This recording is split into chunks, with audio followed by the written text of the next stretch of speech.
รูปนามกายใจทุกในขันธ์ห้ายิ่งทุกข์หนึ่งทุกข์สองทุกข์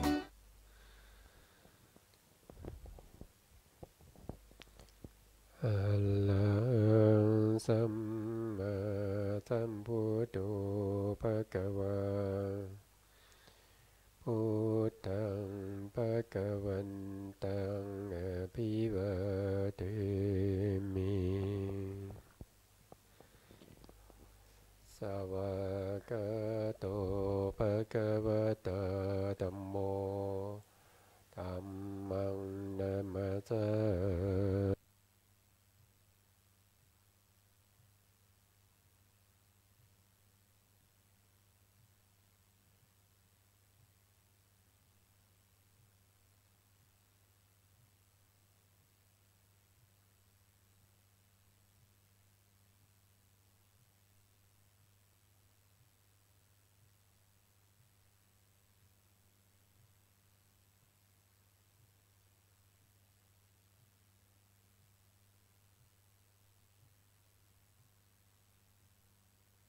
มิปานะมิติสัพพะทาขอกราบนมัสการพระมหาเถระพระสังฆาธิการพระเถรานุเถระและขอสวัสดีท่านผู้ฟังผู้ชมทุกท่านที่ติดตามในรายการพระไตรปิฎกลอยฟ้าในส่วนที่เป็นเนื้อหาพระอภิธรรมนะครับครั้งนี้ก็เป็นครั้งที่63ในเรื่องของลูกปรมัตถ์นะครับในเรื่องของลูกปรมัตถ์ซึ่งอยู่ในปริเฉดที่6นะครั้งที่แล้วเนี่ยเราก็พูดถึงในเรื่องของจิตตชรูปนะจิตตชรูป7อย่างนะจิตตชรูป7อย่างเราก็ได้พูดไปแล้วในข้อที่1นะครับข้อที่1เราพูดถึงเรื่องของจิตตชรูปสามัญนะจิตตชรูปสามัญก็คือจิตตชรูปประเภทที่ทำให้เกิดการหายใจนะครับที่เราหายใจอยู่ทุกวันเนี่ยการเต้นของชีพจรอย่างเงี้ยการเต้นของหัวใจการบีบของปอดนะครับปอดทั้งหลายเนี่ยเป็นเรื่องของจิตตชรูปแต่เป็นจิตตชรูปสามัญทำไมเราจึงเรียกว่าจิตตชรูปสามัญก็เพราะว่าจิตเป็นจิตตชรูปประเภทที่มีจิตเกิดได้มากที่สุดนะครับได้ถึงเท่าไหร่ได้ถึง75ดวงนะครับใน75ดวงก็เว้นจิตที่เป็นทวิปัญจวิญญาณจิต10แล้วก็อรูปวิบาก4นะครับอันนี้ก็เป็นเรื่องที่1ที่เราได้พูดไปแล้วนะครับเรื่องที่2ที่เราพูดไปก็คือจิตตชรูปที่ทำให้เกิดการหัวเราะนะจิตตชรูปที่ทำให้เกิดการหัวเราะก็คือจิต13ดวงนะครับที่ทำให้เกิดการหัวเราะขึ้นมาได้นะจิต13ดวงนั้นก็คือโลภะสมนัสนะโลภะมูลจิตสมนัสอยู่4นะครับหาสิตุปาทจิต1แล้วก็มหากุศลญาณมหากุศลสมนัสนะครับสมนัสอีก4มหากิริยาสมนัสอีก4รวมแล้วก็เป็น13ดวงนะแล้วก็จิตที่ทำให้เกิดการร้องไห้จิตที่เกิดการร้องไห้เนี่ยก็มีอยู่2ดวงนั่นก็คือโทสะมูลจิต2นะครับเราพูดถึงตรงนี้ครั้งที่แล้วนะครับวันนี้เราก็จะมาพูดต่อนะเราก็จะพูดต่อนะครับเราจะพูดต่อในส่วนที่เป็นเรื่องของจิตตชรูปที่เกี่ยวกับการเคลื่อนไหวอิริยาบถในข้อที่4นะในข้อที่4นี้ในข้อที่4ซึ่งข้อที่4ก็คือจิตตชรูปที่เกี่ยวกับการเคลื่อนไหวอิริยาบถน้อยอิริยาบถน้อยก็คืออะไรก็คืออย่างเช่นเราคูแขนนะเราคูแขนอย่างเงี้ยคูแขนเหยียดแขนนะครับเดี๋ยวซ้ายแลขวานะครับก้มเงยนะครับแล้วก็เดี๋ยวซ้ายแลขวาเดินหน้าถอยหลังกระพริบตาอ้าปากเคี้ยวนะครับหรือว่าดื่มกิน นะครับยกมือยกขานะครับก้าวเดินนะครับยกยกขานะครับยกส้นนะยก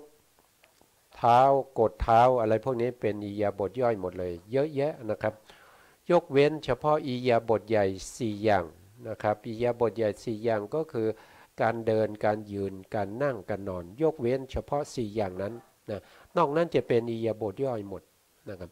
แล้วอิริยาบถย่อยเนี่ยก็จะมีจิตที่ทำให้เกิดจิตตชรูปในอิริยาบถย่อยเนี่ยอยู่ทั้งหมดเนี่ย32 ดวงนะครับจิต32 ดวงที่ทำให้เกิดอิริยาบถย่อยนะอิริยาบถย่อยนะครับเราก็มาดูนะเราก็มาดูว่าจิต32 ดวงนั้นได้แก่อะไรบ้างนะครับจิต32 ดวงก็คือได้แก่ดวงที่1เลยก็คือมโนทวาราวชนะจิตหนึ่งนะครับมโนทวาราวชนะจิตหนึ่งแล้วก็กามชวนา29กามชวนา29กามชวนา29ได้แก่อะไรบ้างนะได้แก่อะไรบ้างก็คือได้แก่อกุศลจิต12นะอกุศลจิต12ทั้ง12 ดวงนี้ทำให้เกิดอิริยาบถย่อยได้นะ12 ดวงนะแล้วก็จะมีมหากุศลจิต8นะมหากุศลจิต8รวมก็จะเป็นเท่าไหร่20นะ20แล้วก็บวกกับมหากุศลนะโทษทีมหากิริยานะครับมหากิริยา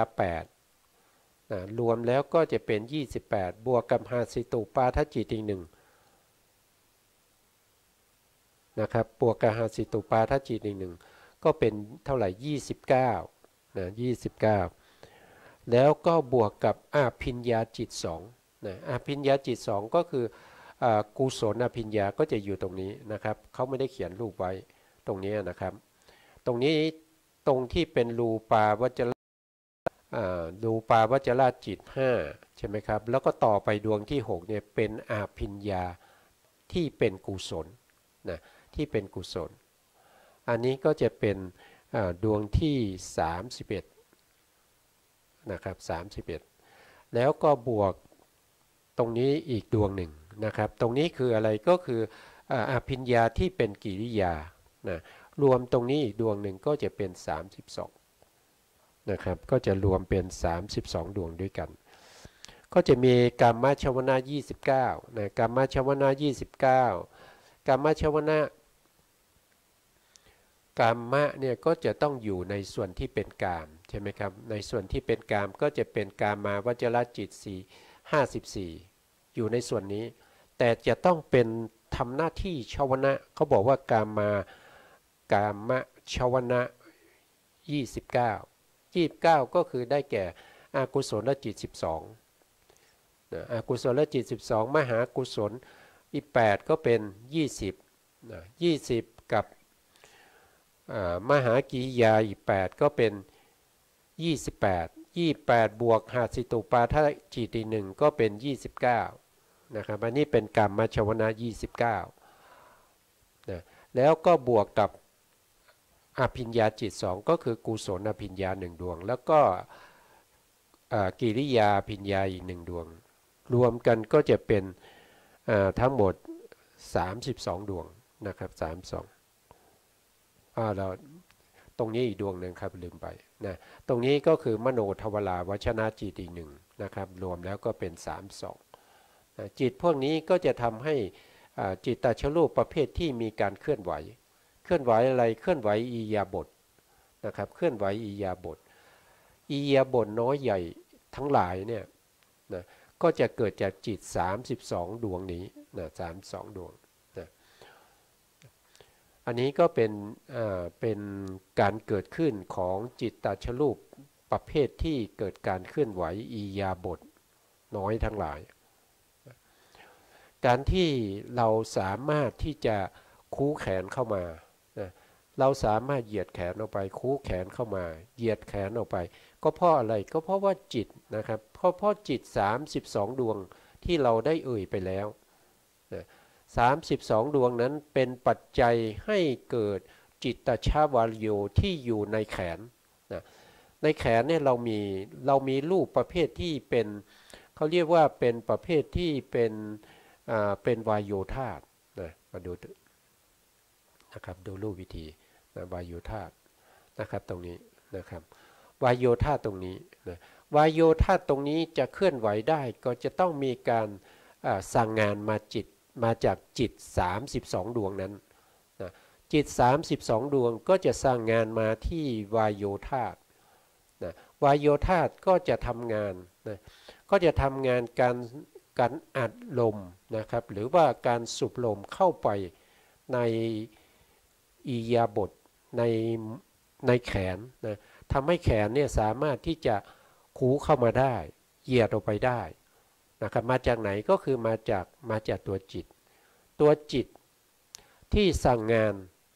มาที่วายโยธาตุที่เราเรียกว่าจิตตชวายโยจิตตชวายโยเนี่ยเขาเกิดจากจิตนะครับเขาเกิดจากจิตนะเกิดจากจิตเพราะฉะนั้นการที่เขาสามารถเหยียดออกไปได้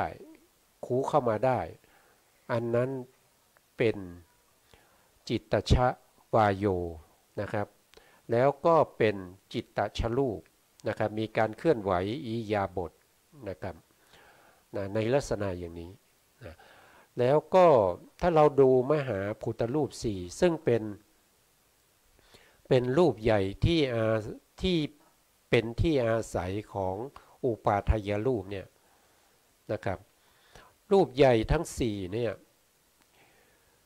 ก็จะแบ่งออกเป็น2 ส่วนนะครับ2 ส่วนก็คือส่วนแรกก็จะมีปฐวีกับอาโปปฐวีกับอาโปนี่เป็นธาตุที่หนักนะในขณะที่เรายกแขนไม่ขึ้นยกขาไม่ขึ้นนั่นแสดงว่ามี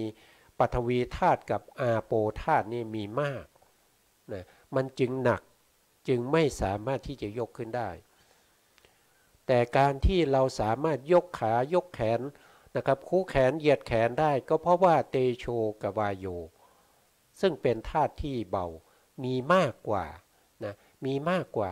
ทำไมมีมากกว่าก็เพราะว่าการที่เคลื่อนไหวธาตุพวกนี้มันเป็นไปด้วยจิตนะครับเป็นไปด้วยจิตนะจิตตชะเป็นไปด้วยจิตนี้มีการ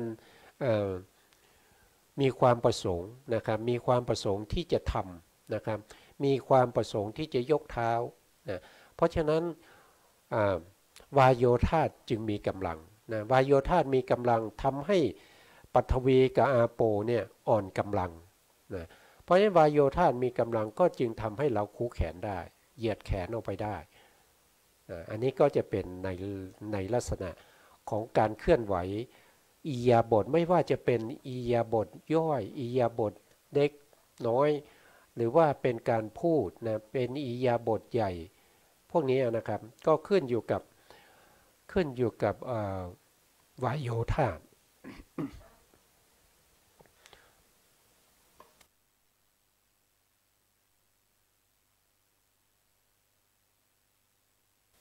นะครับก็ขึ้นอยู่กับวายโยธาตุนะครับวายโยธาจะเป็นตัวที่ทำให้เกิดการเคลื่อนไหวเป็นตัวหลักนะครับเป็นตัวหลักแต่ไม่ใช่การเคลื่อนไหวแล้วจะมีเฉพาะวายโยธามันจะต้องมีรูปที่เราเรียกว่าเป็นวินิโพครูป8เนี่ยมันจะเป็นรูปที่แยกจากกันไม่ได้นะครับแล้วก็มันก็จะมีรูปที่เป็นประสาทรูปที่อาศัยอยู่ณบริเวณนั้นด้วยนะครับอย่างเช่นแขนเราเนี่ยนะครับที่เราคูแขนได้ก็เพราะว่าวายโยธาเป็นตัวมีกำลังนะแล้วก็วายโยธานี้ก็จะต้องมีอวินิโพครูป8ที่อยู่ร่วมกันนะเกิดการเคลื่อนไหวขึ้นมาแต่ว่ากรรมชรูปที่อยู่ที่แขนเนี่ยมีประเภทที่เราเรียกว่าเป็น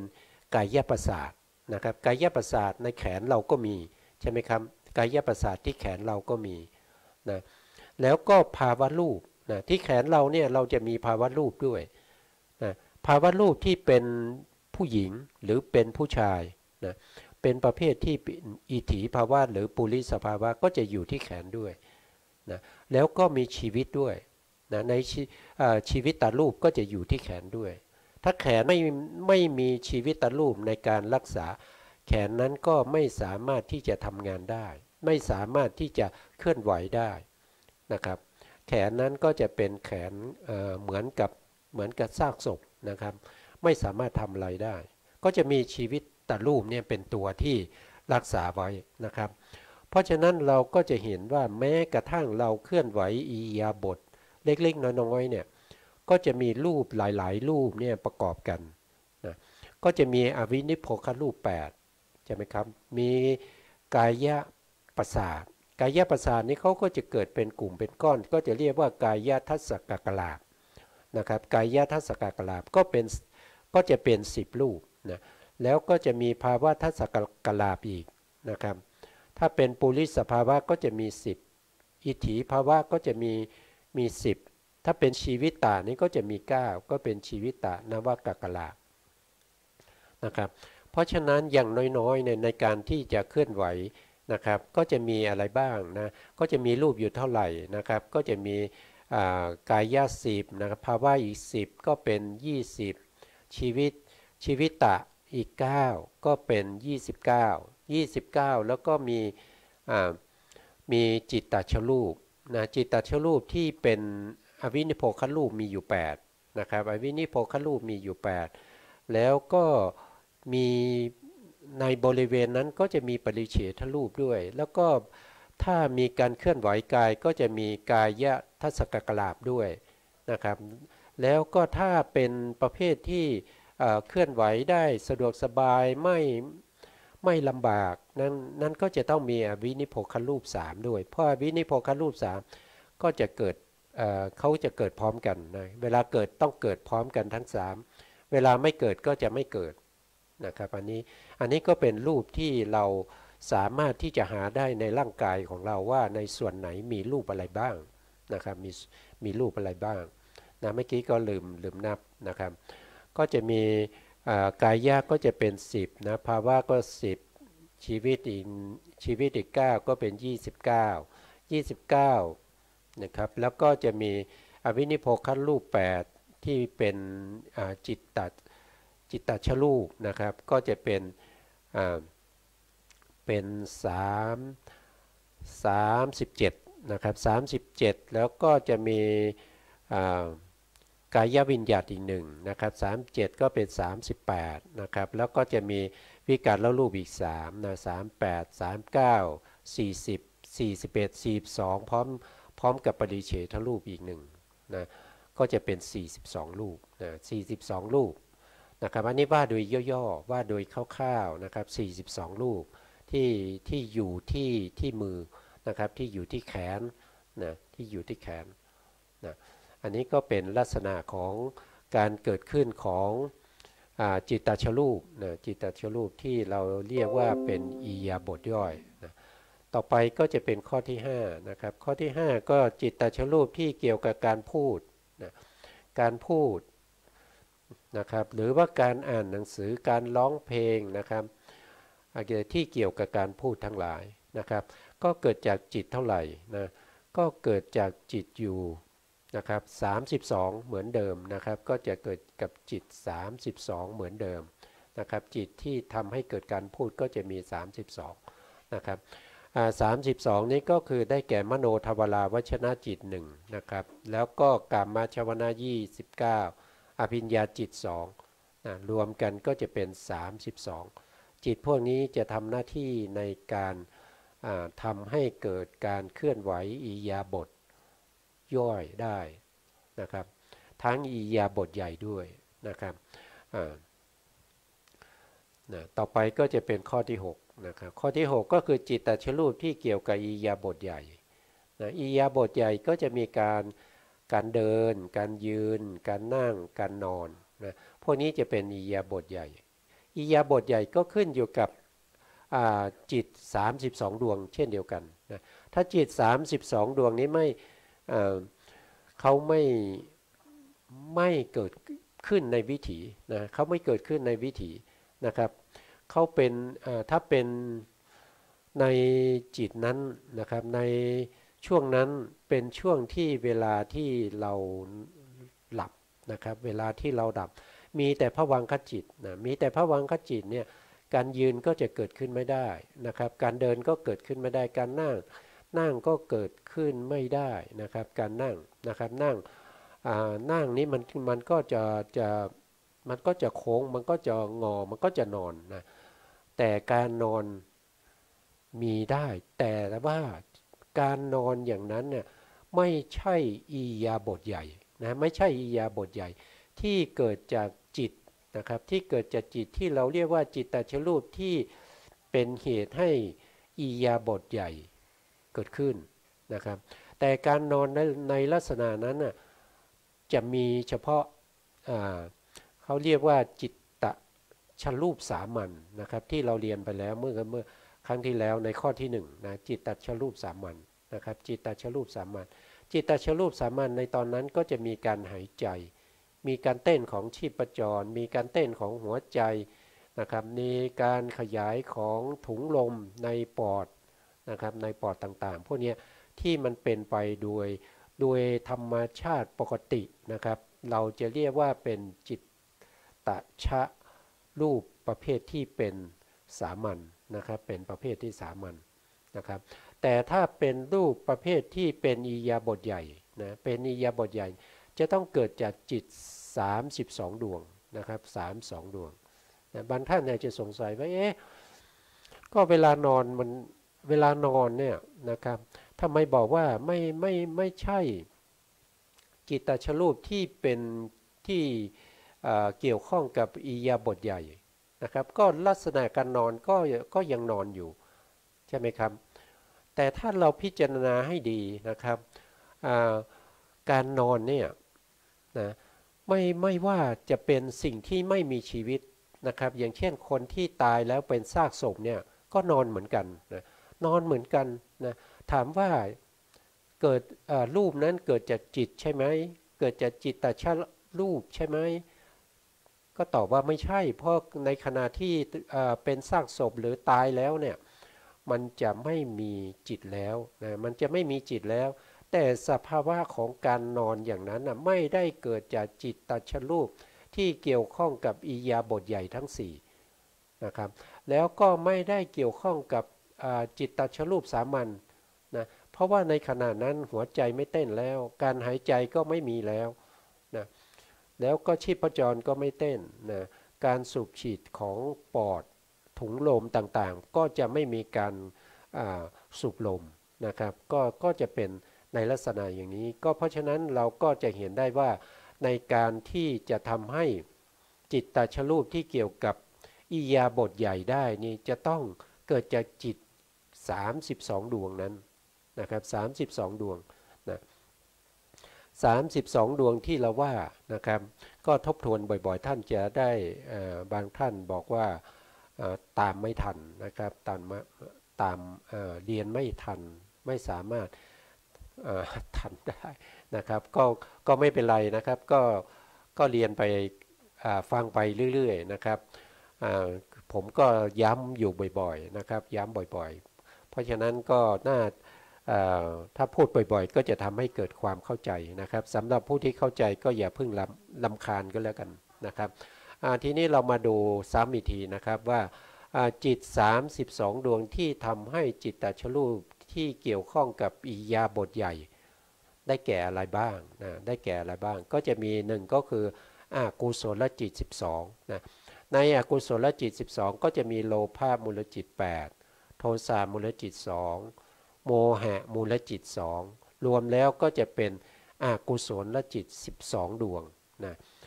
แล้วต่อไปก็จะเป็น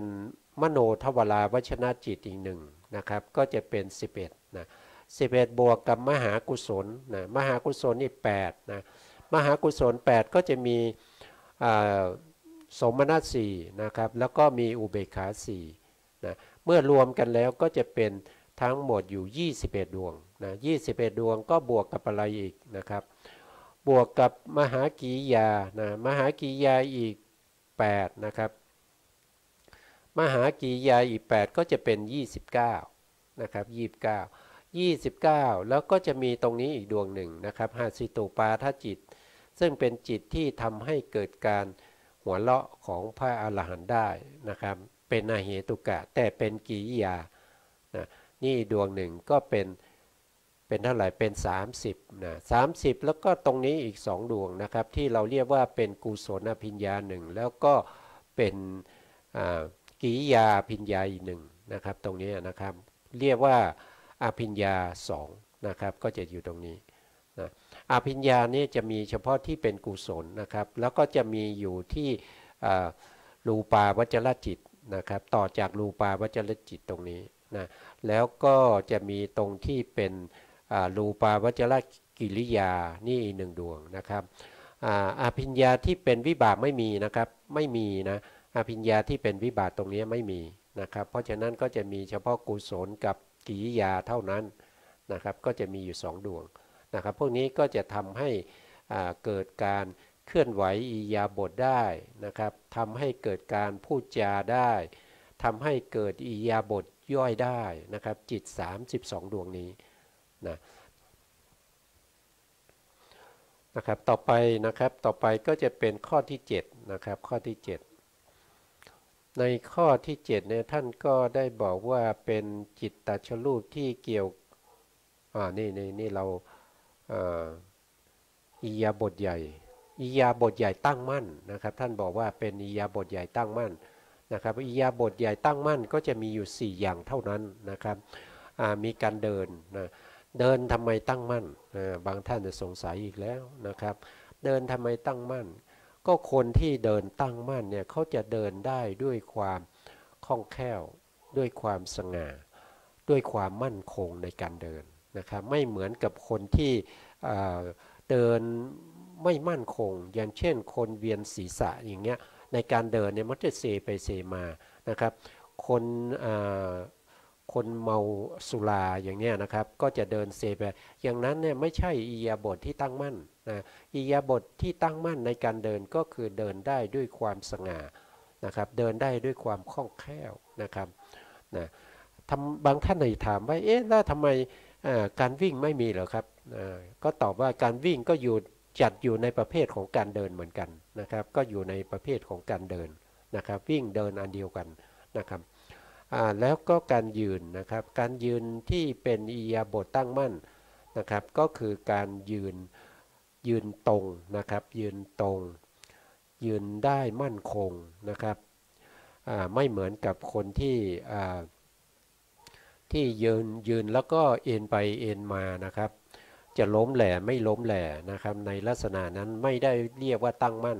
แต่ไปจัดอยู่ในประเภทที่เป็นอิริยาบถใหญ่4นะครับจิตตชรูปที่เกี่ยวกับอิริยาบถใหญ่4นะครับไปอยู่ข้างบนข้อที่6นะครับส่วนข้อที่7เนี่ยเขาเน้นเรื่องของการตั้งมั่นนะครับเวลานั่งนะครับเวลานั่งที่ตั้งมั่นก็คือนั่งแล้วไม่กระดุกกระดิกเหมือนท่ายืนนะถ้ายืนที่มั่นก็ไม่กระดุกกระดิกนะครับแล้วก็ท่านอนนะท่านอนก็คือนอนไม่กระดุกกระดิกเช่นเดียวกันนะครับเดินนอนอย่างมั่นคงนะครับก็จะเพราะฉะนั้นจิตตชรูปที่เกี่ยวกับอิริยาบถใหญ่ทั้ง4ตั้งมั่นก็จะมีการเดินการยืนการนั่งการนอนนะครับก็จะมีอยู่4อย่างทีนี้จิตที่ทำให้เกิดอิริยาบถใหญ่ทั้ง4ตั้งมั่นนะครับท่านก็บอกว่ามีอยู่58ดวงด้วยกันนะ58ดวงนะครับ58ดวงก็คืออะไรก็คือมโนทวาราวชนะจิต1นะครับกัมมชวนา29นะอภิญญาจิต2แล้วก็อัปปนา26นะครับอัปปนา26อันนี้เราก็จะเห็นสัมมาเมยนะครับอัปปนานะครับอัปปนาชวนะ26นะ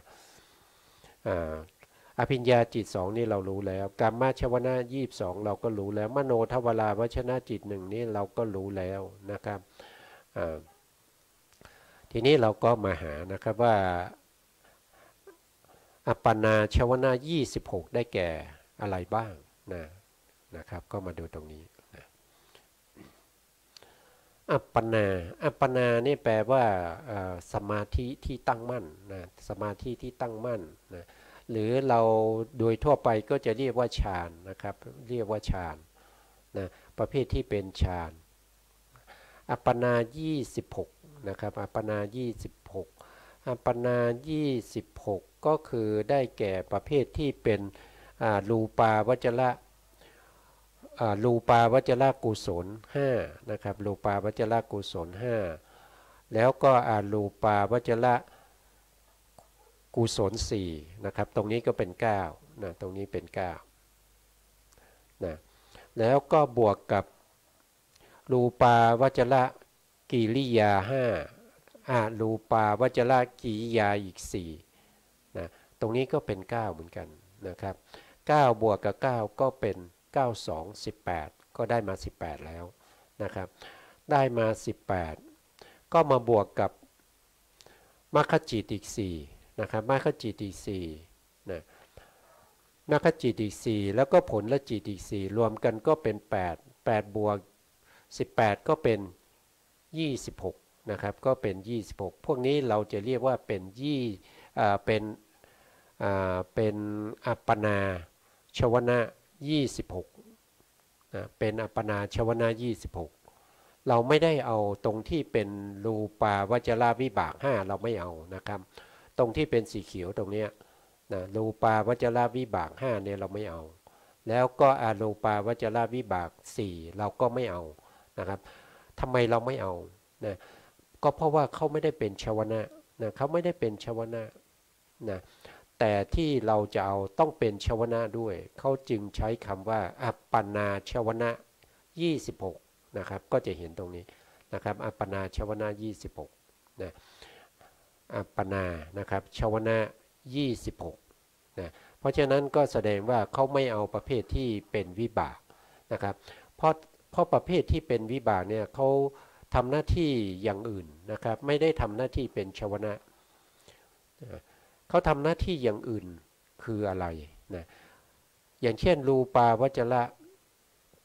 5นะครับรูปาวจระ5เนี่ยพวกนี้นะครับเขาทำหน้าที่อยู่3อย่างนะครับทำหน้าที่อยู่3อย่าง3อย่างนั้นก็คือ1ทำหน้าที่ปฏิสนธินะครับทำหน้าที่ปฏิสนธิไม่ได้ทำหน้าที่ชวนะ2ก็ทำหน้าที่ภวังคจิตนะ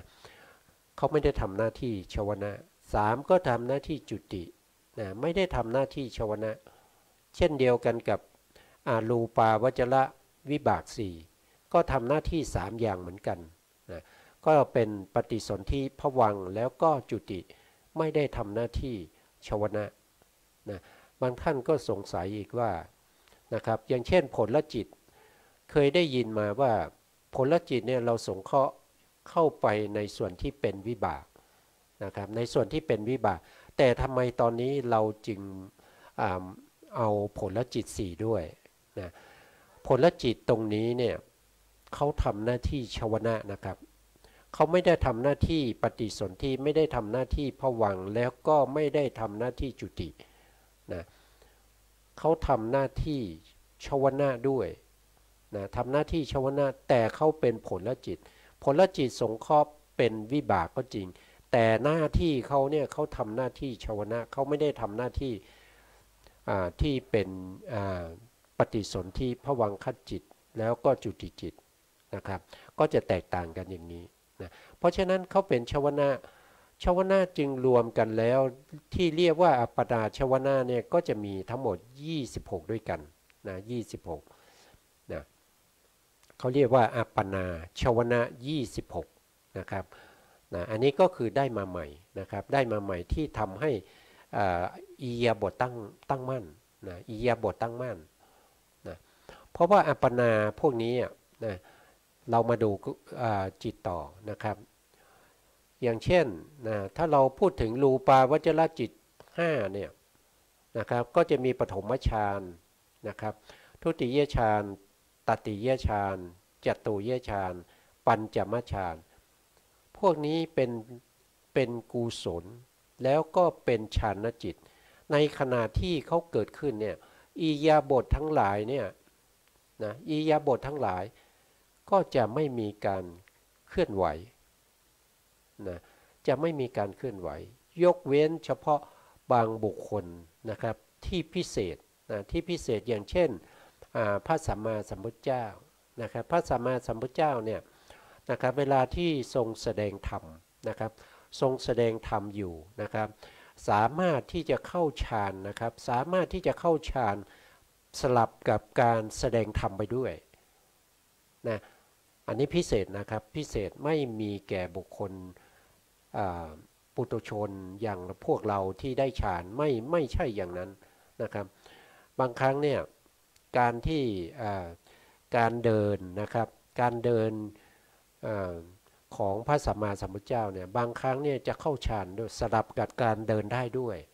นะครับเพราะฉะนั้นก็บางท่านก็ไม่ต้องสงสัยนะครับว่าอิริยาบถตั้งมั่นในการเดินทำไมถึงมีได้นะครับทำไมถึงมีได้ก็เพราะว่าอัปปนาพวกนี้เนี่ยสำหรับผู้ที่เป็นผู้ที่เขาสร้างบารมีมายาวนานอย่างพระสัมมาสัมพุทธเจ้านะครับก็สามารถที่จะเข้าฌานสลับกับการเดินได้นะครับคือในขณะที่เดินเนี่ยก็จะเข้าฌานไปด้วยเพราะว่าการจิตพวกนี้เนี่ยเกิดขึ้น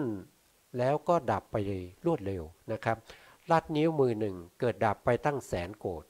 นะครับเกิดดับไปตั้งแสนโกฏเพราะฉะนั้นในขณะที่เดินไปในวิถีที่เป็นไปในการเดินที่เรารู้แล้วว่าเกิดจากจิต32ดวง32ดวงนั้นก็ไม่มีอัปปนาใช่ไหมครับไม่มีอัปปนาชวนะ26นะไม่มีอัปปนาชวนะ26ในการเดินของคนปกติเนี่ยไม่มีอัปปนาชวนะ26แต่ในการเดินของพระอรหันต์ทั้งหลายที่เขามีความชำนาญนะครับยกตัวอย่างเช่นพระสัมมาสัมพุทธเจ้าเนี่ยในการเดินเนี่ยนะครับก็จะเกิดจากจิตพวกนี้ได้นะครับเพราะว่าการเดินของจิตตชรูปที่เราเรียกว่าเป็นกามจิตนะครับที่เราเรียกว่าเป็นกามจิต32แล้วก็เป็นอัปปนาที่เราเรียกว่าเป็นอภิญญาจิตอีก2ที่เป็น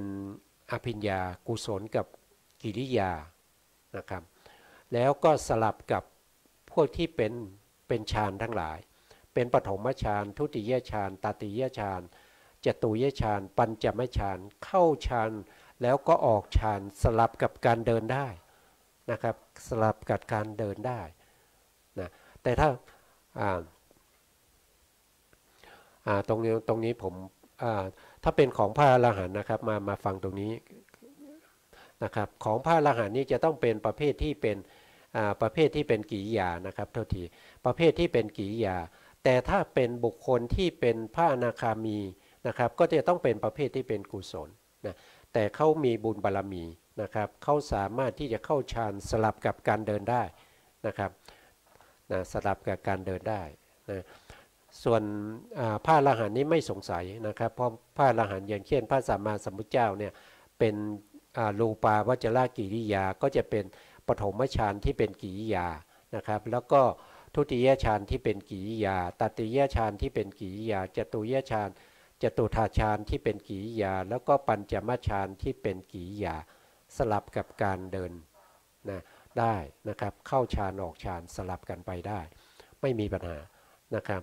แล้วก็เช่นเดียวกันกับรูปฌานที่เป็นกิริยานะครับก็สามารถทำได้นะก็จะสามารถทำได้นะ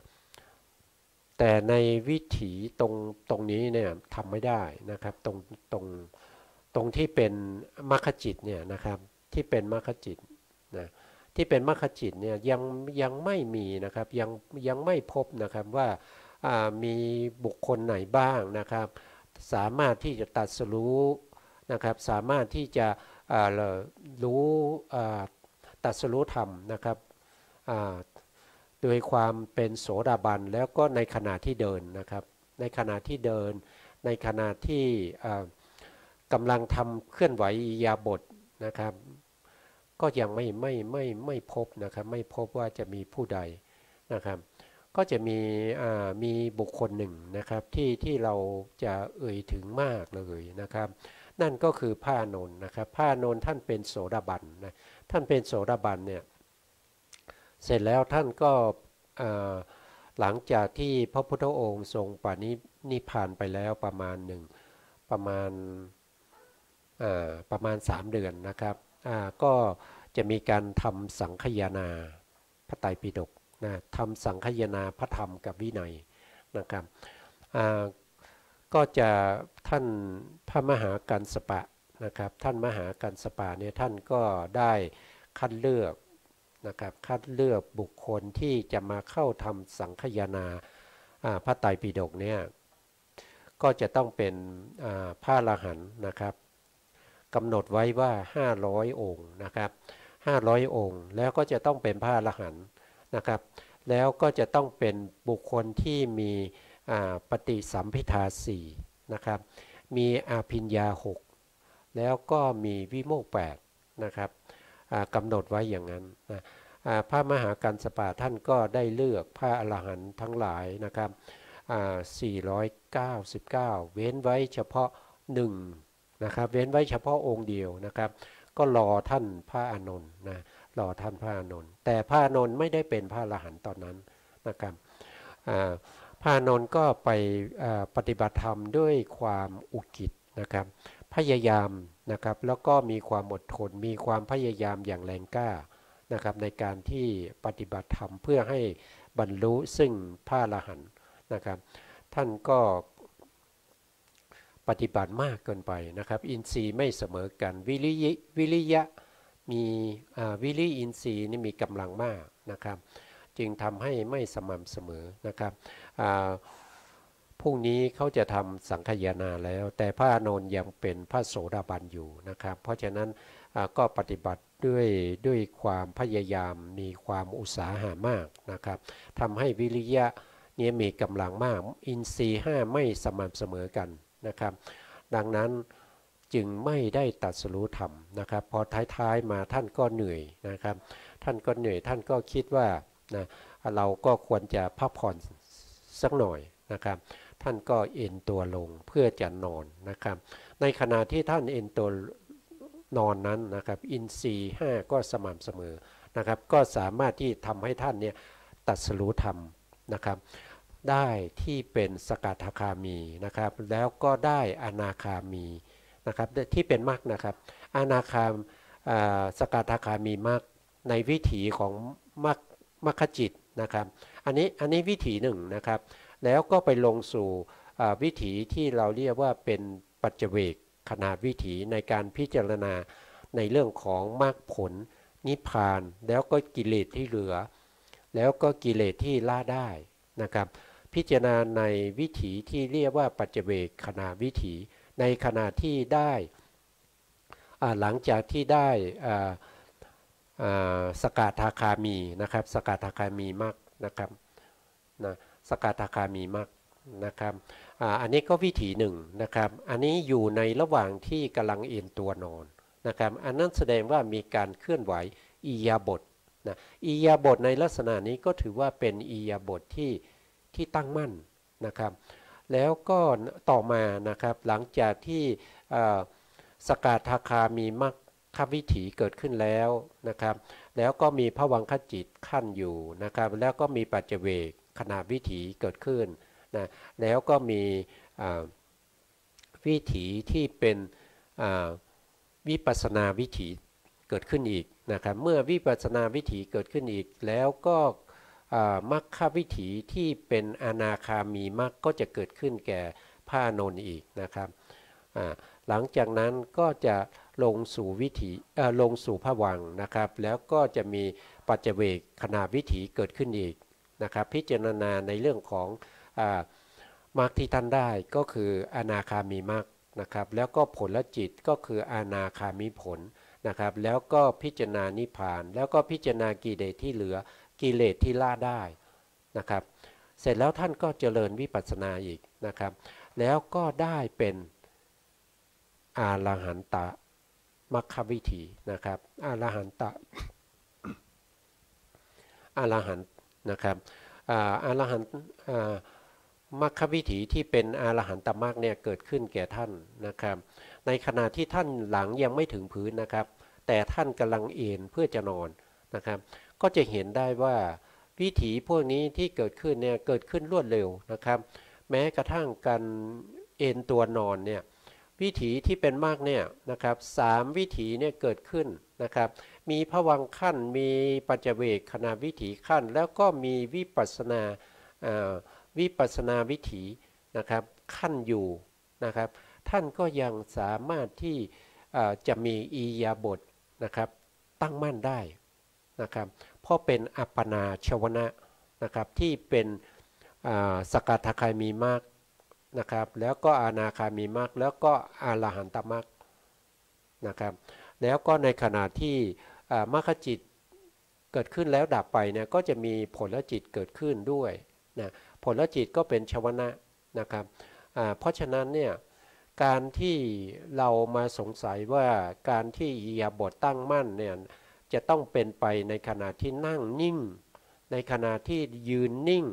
ในขณะที่นอนนิ่งเนี่ยมันจึงไม่ตรงกับพระไตรปิฎกนะครับไม่ตรงกับพระไตรปิฎกนะครับยกตัวอย่างเช่นพระอานนท์นะครับเห็นได้ชัดเจนนะครับแล้วก็บางพระอรหันต์บางท่านนะครับจะสามารถตรัสรู้ธรรมได้ด้วยการเดินจงกรมนะครับด้วยการเดินจงกรมก็ในพระสูตรมีอยู่หลายท่านนะครับผมไม่ได้เตรียมชื่อมาก็ขออภัยด้วยนะครับไม่ได้เตรียมชื่อมานะครับที่เห็นชัดๆน่าจะจำได้มีพระมหาศิวะรูปหนึ่งนะครับพระมหาศิวะเนี่ยท่านเป็นอาจารย์นะครับเป็นอาจารย์ที่สอนปริยัตินะสอนปริยัติธรรมทั้งหลายเนี่ยนะแล้วก็มีลูกศิษย์ลูกหาเนี่ยจบปริยัตินะครับมีความรู้ความเข้าใจแล้วก็สามารถที่นำเอาปริยัติเนี่ยไปประพฤติปฏิบัติได้เป็นพระอรหันต์มากมายนะครับได้เป็นพระอรหันต์มากมายแต่ตัวท่านนี้ยังเป็นปุถุชนอยู่นะครับตัวท่านยังเป็นปุถุชนอยู่เพราะฉะนั้นในลูกศิษย์ลูกหาเนี่ยมีบางท่านเนี่ยท่านก็คิดถึงอาจารย์นะครับคิดถึงอาจารย์ก็เข้าสมาบัตินะครับเข้าอภิญญานะครับแล้วก็ดูอาจารย์นะครับก็เห็นว่าอาจารย์นี้ยังเป็นปุถุชนอยู่นะเป็นปุถุชนอยู่ยังไม่ได้เป็นยังไม่ได้มรรคเลยนะครับเป็นปุถุชนอยู่ก็จึงคิดอยากจะมาสงเคราะห์อาจารย์นะครับก็มาหาอาจารย์นะครับแล้วก็มาคุยกับอาจารย์แล้วก็บอกว่าจะขอเรียนปริยัติกับท่านนะครับท่านก็ตอบว่าโอ้ยไม่ได้หรอกเพราะว่าตอนนี้เนี่ยไม่มีเวลาเลยไม่มีเวลาที่จะสอนใครแล้วมีลูกศิษย์ลูกหามากมายนะครับตอนเช้าต้องทำนั้นตอนบ่ายตอนสายทำอย่างนั้นอย่างนี้นะครับลูกศิษย์นั้นก็ว่านะครับก็บอกท่านว่าเพราะฉะนั้นอาจารย์นะครับอาจารย์ไม่มีเวลาเลยนะครับอาจารย์คงไม่มีเวลาที่จะมรณภาพนะพูดแค่นี้นะครับแล้วก็เหาะออก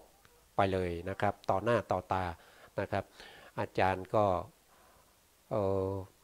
มาลึกได้นะครับว่าโอ้จริงๆด้วยนะครับ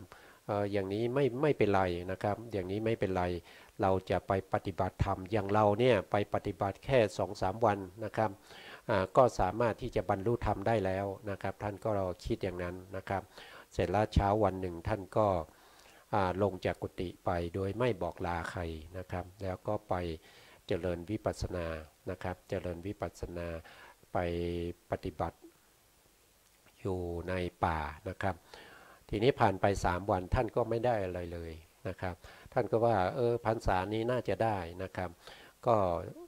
ผ่านไป1 พรรษาท่านก็ไม่ได้อะไรเลยนะครับไม่เป็นไรก็3 ปีนะครับ3 ปีก็ไม่ได้อะไรเลยนะครับท่านก็อยู่ตั้งหลายปีนะครับจนในที่สุดเนี่ยท่านก็ไม่สามารถคือในช่วงนั้น หลายปีนะครับอยู่หลายปีไม่รู้ว่าเป็น20ปีหรือเปล่านะครับก็อยู่ในช่วงนั้นนะท่านก็เดินจงกรมนะท่านก็เดินจงกรมวันนั้นเป็นวันเพ็ญนะครับท่านก็เดินจงกรมเดินกลับไปกลับมานะครับแล้วท่านก็เกิดความรู้สึกว่าพระธรรมคำสั่งสอนของพระสัมมาสัมพุทธเจ้าเนี่ยมันยากเย็นเข็ญใจเหลือเกินนะครับเรามีปริยัติอยู่เต็มตัวแต่ทำไมเราไม่สามารถที่จะประพฤติปฏิบัติให้รู้แจ้งเห็นจริงได้เป็นพระอริยบุคคลเหมือนกับลูกศิษย์ลูกหาที่เขามาเตือนเรานะครับท่านก็เกิดความน้อยใจก็เกิดการร้องไห้นะครับเกิดการร้องไห้ทีนี้ท่านก็ร้องไห้ทุกครั้งนะครับว่ายากเย็นเข็ญใจนะครับทีนี้นานเข้าเทวดาก็มาโปรดนะครับเทวดาก็มาร้องไห้อยู่ในบริเวณที่ท่านเดินจงกรมนะร้องไห้นะครับท่านก็ถามว่าท่านกำลังเดินจงกรมอยู่นะครับท่านก็ถามว่าใครมาร้องไห้อยู่แถวนี้นะครับเทวดาก็บอกว่าก็อยากจะได้สักอยากจะได้มรรคได้ผลนะครับจึงมานั่งร้องไห้อยู่ตรงนี้นะก็ทำให้ท่านเนี่ยเกิดความเกิดการนึกได้ว่าตัวเองก็ร้องไห้นะครับร้องไห้ในเรื่องของการปฏิบัติไม่ได้สักทีนะครับเพราะฉะนั้นท่านก็ระลึกถึงในเรื่องของศีลนะครับในเรื่องของข้อประพฤติปฏิบัตินะครับเห็นพระจันทร์นะครับพระจันทร์วันเพ็ญก็ผ่องใสก็เหมือนกับศีลของท่านก็ไม่ได้ด่างพ้อยอะไรนะครับท่านก็ระลึกถึงศีลนะครับแล้วก็ประพฤติปฏิบัตินะครับไม่ในคืนนั้นนะครับท่านก็สามารถที่จะได้เป็นพระอรหันต์ได้ในขณะที่ท่านอยู่ในบริเวณที่เดินจงกรมนะครับท่านกำลังเดินจงกรมอยู่นะครับนั่นก็แสดงให้เห็นว่าการเดินจงกรมเนี่ยก็สามารถที่จะตรัสรู้ธรรมได้นะครับการเดินจงกรมก็คือเดินกลับไปกลับมานะครับเดินกลับไปกลับมานะครับแต่ต้องมีสติกำหนดรู้อยู่ในนามรูปนะครับอยู่ในอิริยาบถนะครับที่เป็นนามและรูปนะครับท่านก็สามารถตรัสรู้ทำได้อันนี้ก็เป็นตัวอย่างนะครับเป็นตัวอย่างให้เรารู้ได้ว่าการที่เรามาพูดถึงในเรื่องของอิริยาบถใหญ่นะครับในข้อที่7นะอิริยาบถใหญ่นะครับทั้ง4ตั้งมั่นทำไมมีการเดินด้วยนะครับทำไมมีการเดินด้วยเพราะการเดินเนี่ยไม่ได้นิ่งนะครับไม่ได้นิ่งมันจะเดินเนี่ยมันก็โยกไปโยกมาอยู่นะครับทำไมบอกว่าเป็นอิริยาบถใหญ่ตั้งมั่นนะครับอันนี้ก็ให้พวกเราได้เข้าใจว่ามันมีตัวอย่างนะครับมีตัวอย่างอยู่ในพระสูตรหลายเรื่องอยู่นะครับแต่ผมเท่าที่ลึกๆที่นึกได้ก็มีท่านมหาศิวะเนี่ยนะครับที่เป็นอาจารย์ทรงพระไตรปิฎกนะครับทรงพระไตรปิฎกแล้วก็สอนปริยัติให้แก่ลูกศิษย์ลูกหามากมายนะครับอันนี้ก็เป็นตัวอย่างหนึ่งนะครับที่กำลังเดินจงกรมอยู่ก็ตรัสรู้ทำได้เช่นเดียวกันนะครับไ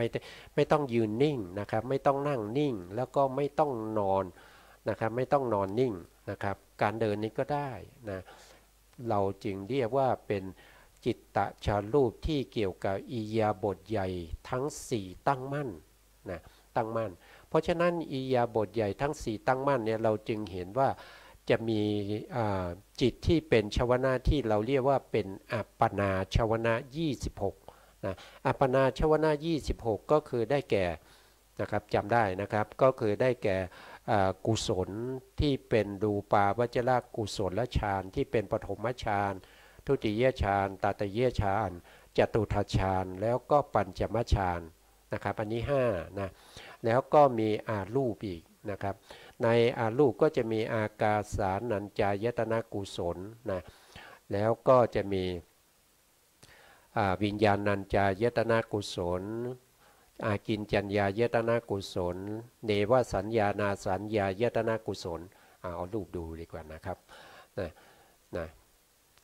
ก็รูปนี้ก็กลับไปกลับมานะครับเพื่อจะได้เข้าใจนะครับว่าอยู่ตรงไหนนะถ้าว่าโดยรูปกุศลก็จะอยู่ตรงนี้นะครับอากาสาก็จะอยู่ตรงนี้นะ อากาสานัญจายตนะกุศลนะครับแล้วก็วิญญาณัญจายตนะกุศลนะอากินจัญญายตนะกุศลแล้วก็เนวสัญญานาสัญญายตนะกุศลนี่ก็เป็น9นะครับแล้วก็มีกิริยาอีก9นะกิริยาอีก9ก็92ก็18ก็บวกกับมรรค4นะครับมรรค4แล้วก็ผล4ก็เป็น26นะครับพวกนี้เรียกว่าอัปปนาชวนะ26นะครับจิตพวกนี้เป็นจิตที่เกิดขึ้นทางมโนทวารนะเกิดขึ้นทางมโนทวารนะครับไม่ได้อาศัยเหมือนกับอย่างเช่นเราเห็นอย่างเงี้ยเกิดขึ้นทางจักขุทวารอย่างเช่นเราได้ยินเสียงก็เกิดขึ้นทางโสตทวารนะครับอย่างเช่นเราได้กลิ่นก็เกิดขึ้นจากคานะทวารนะครับเราลิ้มรสรู้รสก็เกิดจากชิวหาทวารนะรู้ถูกต้องสัมผัสเย็นร้อนอ่อนแข็งก็รู้ทางกายทวารแต่จิตที่เป็นพวกที่เป็นอัปปนาพวกนี้นะครับที่เราเรียกว่าทั้งหมดเลยนะครับทั้งหมดรวมทั้งที่เป็นวิบากด้วยนะครับก็จะเรียกว่าเป็นมหาคตจิต27นะครับแล้วก็โลกุตระจิต8นะครับรวมกันนะครับพวกนี้เราจะเรียกว่าเป็นอัปปนานะครับเป็นจิตที่เป็นอัปปนาแต่จิตที่เป็นอัปปนาก็จะมีทั้งที่เป็นชวนะนะครับเป็นชวนะนะส่วนตรงที่เป็นวิบากเนี่ยวิบากนี้ก็จะจัดอยู่ในมหาคตจิตเหมือนกันนะครับจัดอยู่ในมหาคตจิตในจำนวน27นั้นนะก็จะเป็นจิตที่ทำให้เกิดการเคลื่อนไหวอิริยาบถเช่นการเดินนะครับแล้วก็ตรัสรู้ธรรมได้นะครับแล้วก็บางท่านอาจจะเข้าฌานสลับกับการเดินได้นะครับก็จะเป็นในลักษณะอย่างนี้บางท่านก็เข้าฌานในขณะที่ยืนนะครับส่วนใหญ่ก็จะในขณะที่นั่งนะครับปัจจุบันนี้แม้กระทั่งนั่งนะครับนั่งเป็นหลายๆปีนะครับก็บางท่านก็ไม่สามารถที่จะเข้าฌานได้ไม่สามารถที่จะตรัสรู้ธรรมได้นะครับอันนี้ก็จะเป็นเรื่องของที่พิเศษนะครับเวลาตอนนี้ก็จะหมดแล้วนะครับเพราะฉะนั้นก็ต้องลาไปก่อนนะครับเพราะว่าแล้ว